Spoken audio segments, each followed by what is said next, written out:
What happens when you make a game that becomes a commercial and critical success overnight and introduces a revolutionary system called the Nemesis system? Well, you no longer become the underdog and are now tasked with creating a bigger and better game than the first. So, does Monolith Productions pull off a feat that so many studios fail to do? And the better question, is Middle-earth Shadow of War worth your time? Well, welcome to Stay Tuned on Gaming, where I find out if games are worth your time. If you enjoy this content and want more, please give a subscribe to the channel, like the video, and comment down below what you think of Shadow of War. So let's see if Shadow of War is truly worth your time. Let's get into the game. I strike down men corrupted by these rings. Do not become one of them. When the time comes, I will do what is needed. Submit to your destiny. Run to your master and give him this message. I come for him.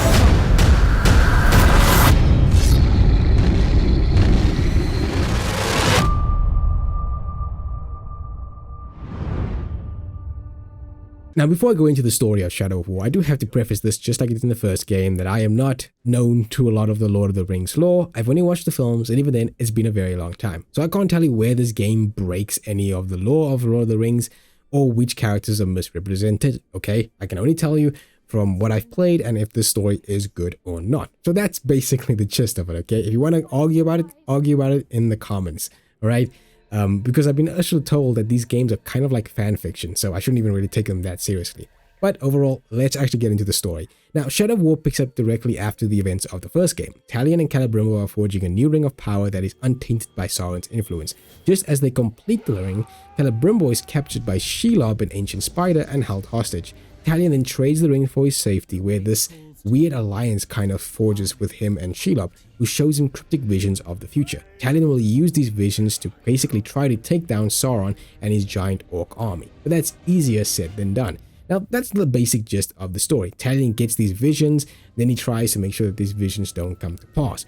But where the actual meat and potatoes of the story comes from is the relationship between Talion and Celebrimbor. In the first game, it's basically they both want revenge. In this one, they both want to stop Sauron, but basically what happens when they get there is the difference. You know, Talion is trying not to have another Dark Lord and protect the innocent along the way as well, while Celebrimbor is completely ruthless, doesn't care for anybody, and just wants to get to Sauron and get his ring back.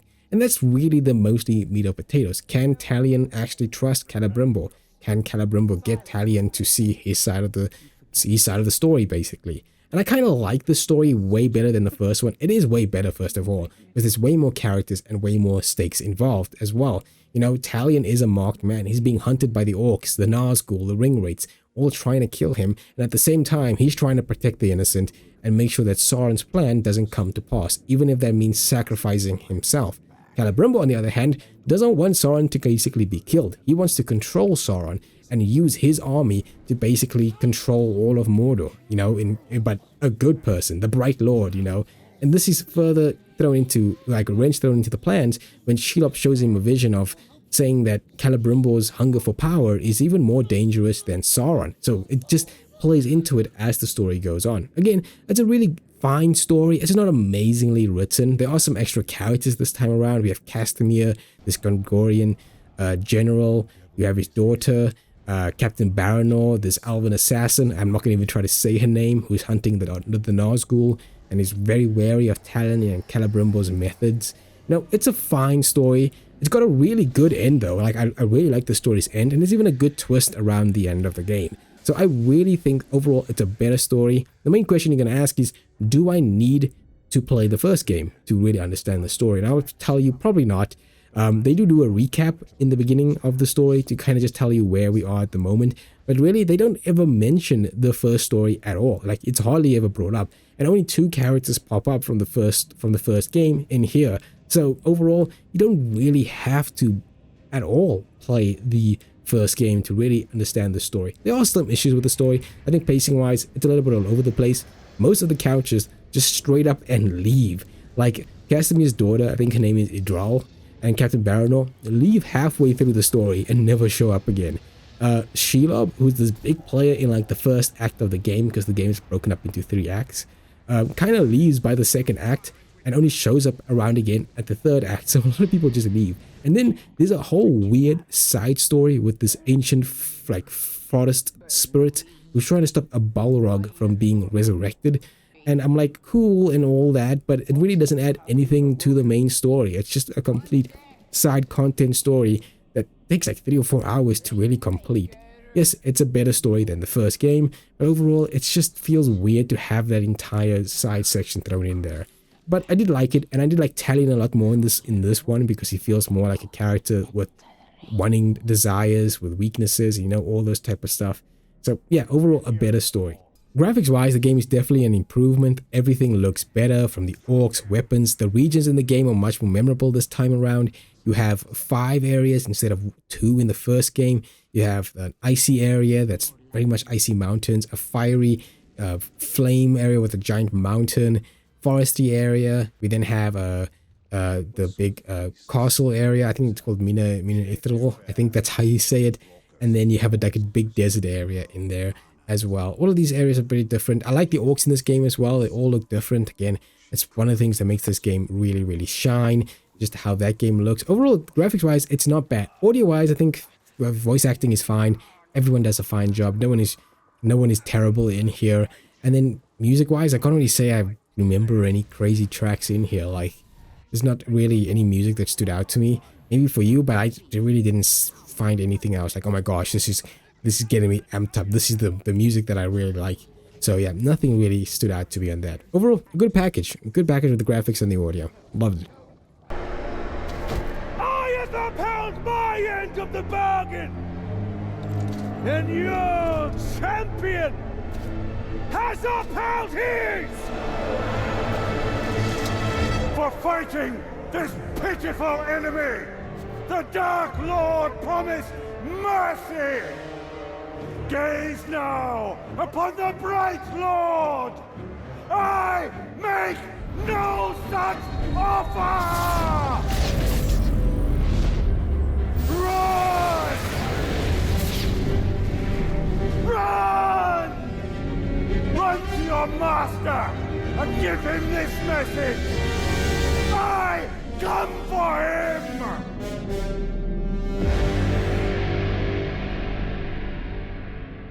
Okay, so let's get into the gameplay. Now, everything from the combat to the open world to the Nemesis system has all been refined and changed just a little bit from the first game. So what we have here is a system that is very much the same, with just a lot of additions and refinements. Now, the star of the show is, of course, the Nemesis system.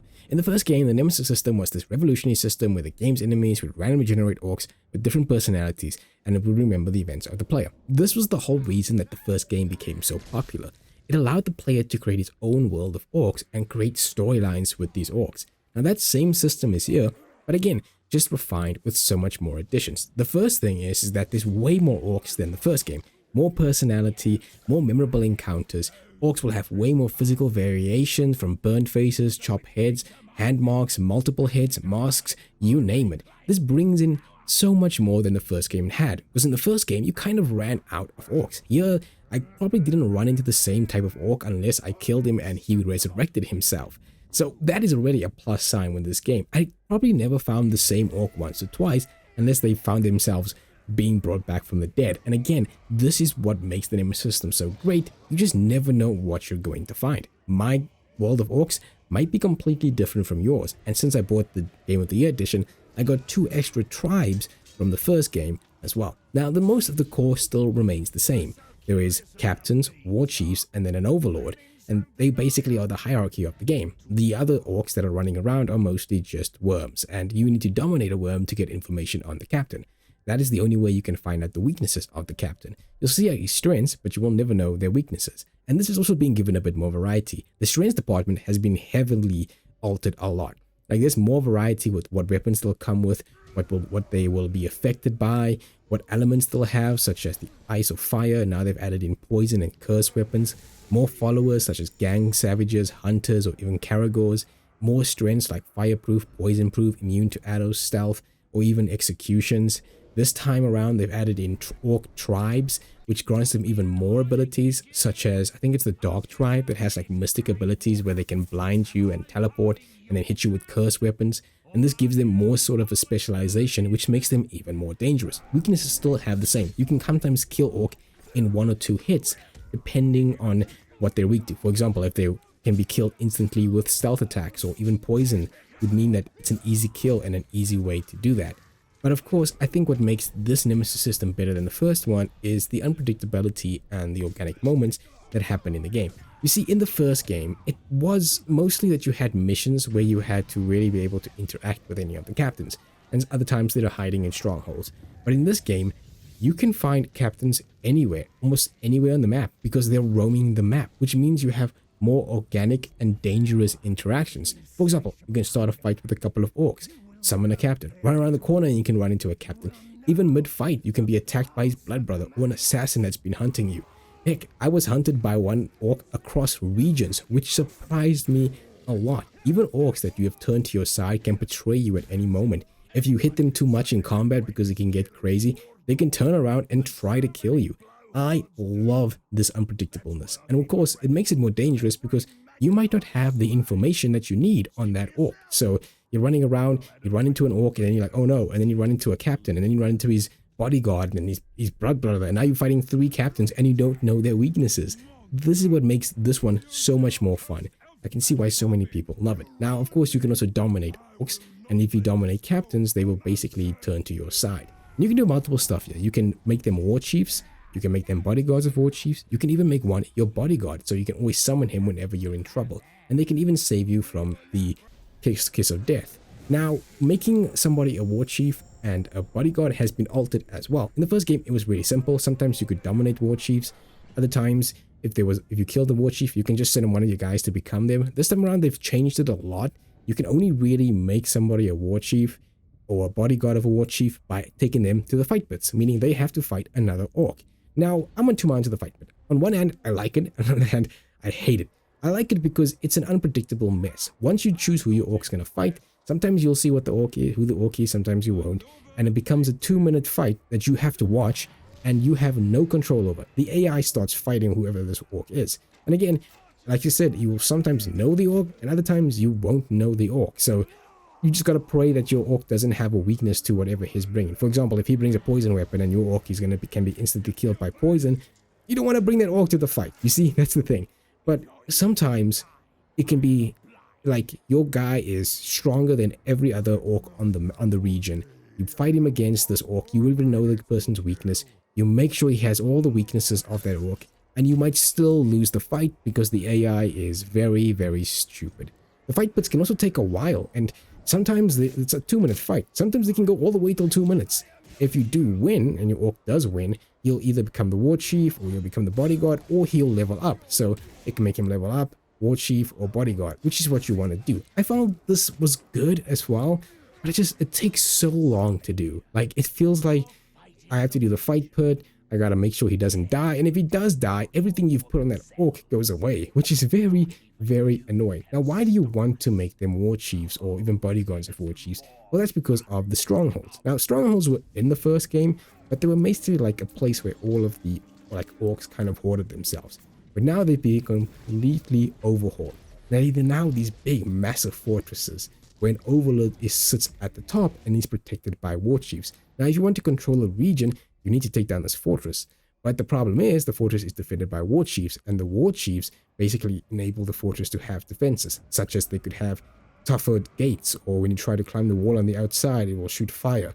You have to get rid of these war chiefs, and the only way you can do that is by killing them. But on higher difficulties, they will bring a new war chief in, so it means you'll always have to fight a war chief. The only way you can stop this is by either placing one of your guys as the war chief, or if you do fight and try to take down the fortress, you will have his bodyguard betray him, and so it makes the fight a bit easier. Now, infiltrating the fortress, like I said, can be easy or difficult depending on how many war chiefs there are and how much war chiefs you can place. Your own guys can be placed in there. You can make it very easy and very difficult. I love taking the fortress and the stronghold. You have to create your own orc army, so you got to put your own captains in this fight, and then they will join you in the fight. There's a great cinematic that plays in the beginning of every single one. The overlord speaks to you, and then you have your 2 commanders next to you who will also speak about, who also throw in some lines here and there. It's great. And then you just see your entire army like run at it. You can also add upgrades to these to the orcs as well, to the siege party, and you can have them have like flaming arrows or bombers or even big siege beasts that you can do as well.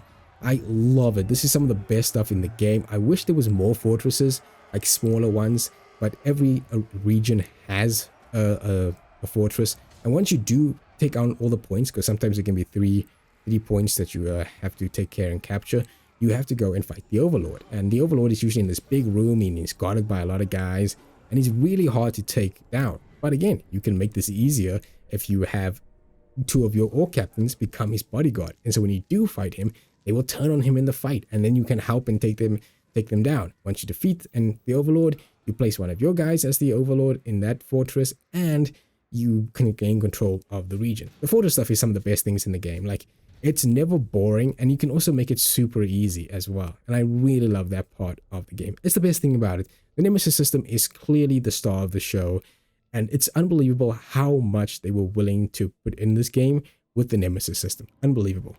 Most men, if they could cheat death, would not seek it out a second time. In an enemy stronghold, no less. You're not as clever as most men.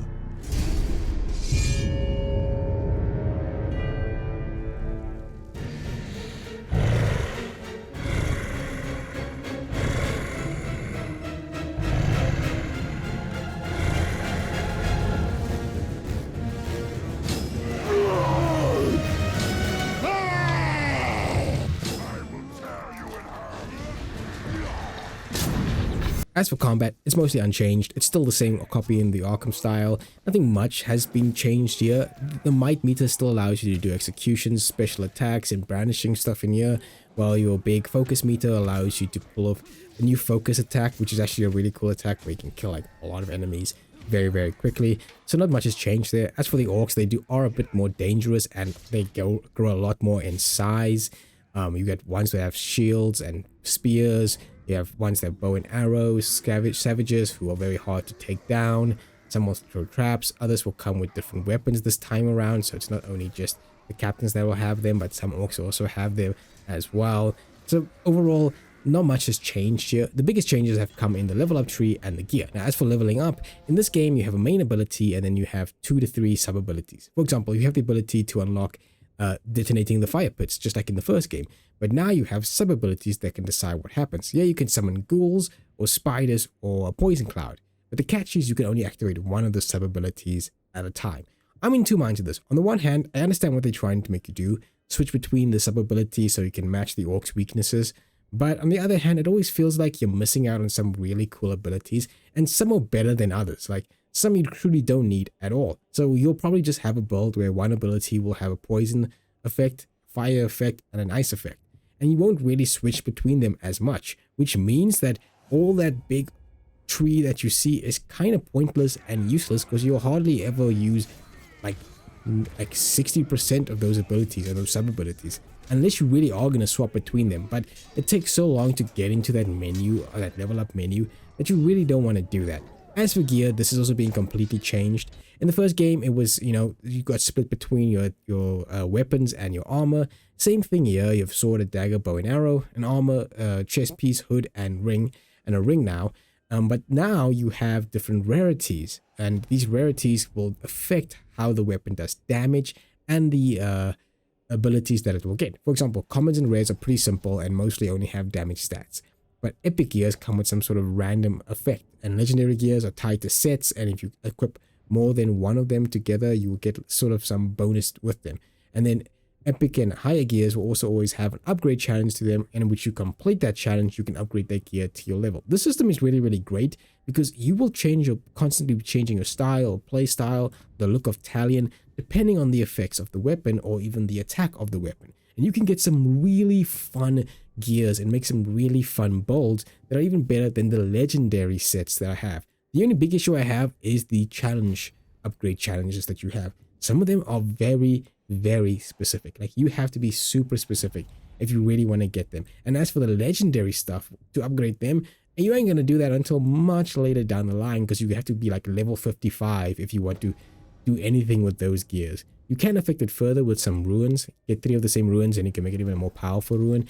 It's the same thing kind of like in the first game, but you can just attach them and it will change the certain effects here and there. And that's really it when it comes to most of the gameplay challenges and stuff. The game does have some side content. Just like in the first game, you can collect artifacts. You can now find Shelob's memories. You can now find these Itun, I think that's how you say it, words. And then you can use those words to complete a poem and unlock Itun doors. And then you have Calibrimbo's missions. These side content stuff, I'm not really sure how I feel about it. Because on the one end, I don't care for the artifacts at all. I think they're pretty boring. And I also don't care for Shelob's memories as much. When you find one, you kind of do like a short little picture puzzle, and then from there you get a short little snippet of the cutscene, and it's not really interesting. Even when you collect all of them, Calibrimbo's missions are very short, like 5-10 minutes, and the only reason you'll want to do them is because you can get skill points for them. The only other interesting thing is the Doom doors that you can unlock with the poem stuff, because you can get like a legendary set of elf armor from it. That's mainly it when it comes to the side content. As for the game, I have to mention the weird microtransactions that the game had. Now, when the game first came out, this was a huge issue, but this has been removed from the game now. There's no longer any microtransactions, but you can still feel the lingering essence of it with the myriad tokens that you have in the game. Now, this token system was in the first game, but it wasn't as prevalent. I mean, you only used it in the first game to unlock small stuff, but here you have to use it to upgrade your gear, such as when you complete that upgrade challenge for a gear. To actually make use of it, you have to spend myriad tokens. And then if you want to level up that weapon to your level, you have to spend myriad tokens for that. When you want to take down a fortress, if you want to use an assault force and get some special abilities like a siege beast, you will have to spend myriad tokens for that. If you want to defend your fortress, you'll have to spend myriad tokens for that. But where you'll mostly use it for is your orcs. You know, you can level up your orcs, give them unique weapons, give them followers, specialized abilities, things like that. And I will say that while these tokens are in the game and there is no more microtransactions, you don't have to use them at all. Literally, they are kind of just there if you're super, super lazy. Like, I thought they were going to be this big integral part of the game, and maybe they were before they removed the microtransactions, but you really don't have to use it unless you're very, very lazy. Like I said, I used a lot of it in the beginning to upgrade orcs so it can help them in the fight pits. But sometimes you would upgrade them, use so much myriad tokens, and then they would just die. The only things I think that they're really useful for is the siege upgrade stuff, so you can get stuff for the sieging and taking down the fortress, and of course, fortress defense, which is very big in the endgame portion of it. And the only other thing is the garrison, which I thought was the super cool thing that you could do with them. When you send an orc to the garrison, you can actually bring that orc and move him across regions. But it costs like 1,000 tokens to do that. Otherwise, it feels like the tokens are just for lazy people. If you're super lazy and you don't want to do it at all. To be fair, I only really use a lot of these tokens in the beginning of the game, and then I use them around the end of the game just to help ease a lot of the end game, because the end game stuff can be very, very long. Because like all of your fortresses get attacked, and then the orcs that attack you are all very high level orcs, and you have very low level orcs, which can really, really suck. There are some other online stuff, such as an online fight pit, which I couldn't get to work for some reason, and online stronghold raids, where you can raid other people's strongholds, but I couldn't get that to work as well. I did manage to get the online vendetta missions to work, where you can complete other players' vendetta missions, and this was actually pretty fun, because you get to see which orcs killed them. You do get some rewards for this, such as you can get like gear for it, and training orders, which are basically the things you buy with myriad tokens to level up your orcs. Lastly, there are 2 story DLCs. The first is the Blade of Galadriel, where you control the elf assassin, I'm not going to say her name, hunting the newest ring race. This DLC, you make use of her light abilities. She kind of plays the same like Talion as well. She doesn't dominate orcs in this one, because the orcs that you find are already dominated and they're already turned to Talion's side. And they're basically using it to defend the fortress that is in the game.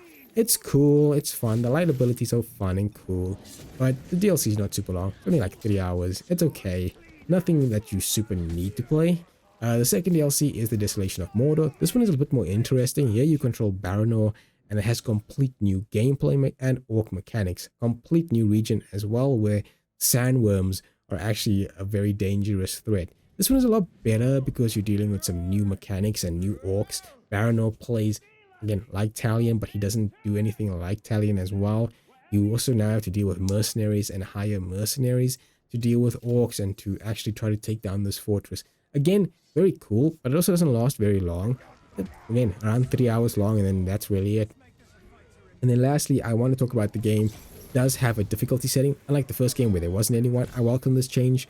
Overall, I played on Nemesis difficulty. I recommend if you want to have a great time with this game, do that too, even though sometimes the deaths can feel cheap.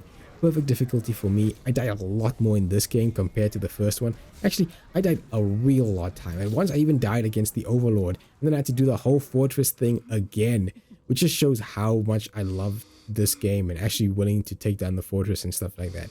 It just shows the difficulty compared to the first game, which I felt was just way too easy. Overall, there's some missteps here and there with some of the things I didn't enjoy, but this is still a fantastic sequel and a fantastic upgrade from the first game's gameplay. All the stuff they just added and refined. Overall, a better system and a better gameplay from the first one.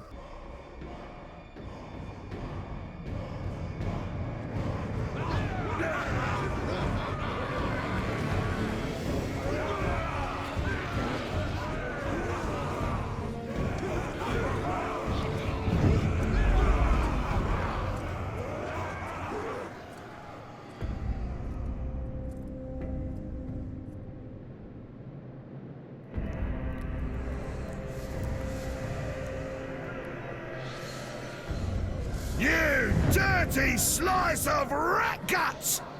Nobody spies on me and gets away with it!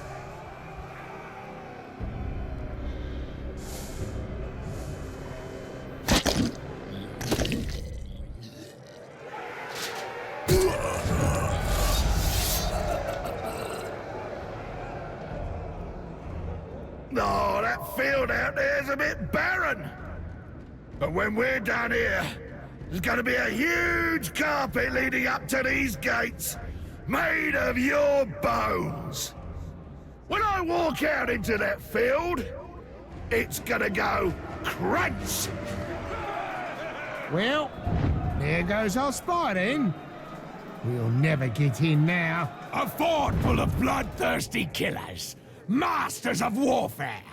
That's what this place will be after we take it!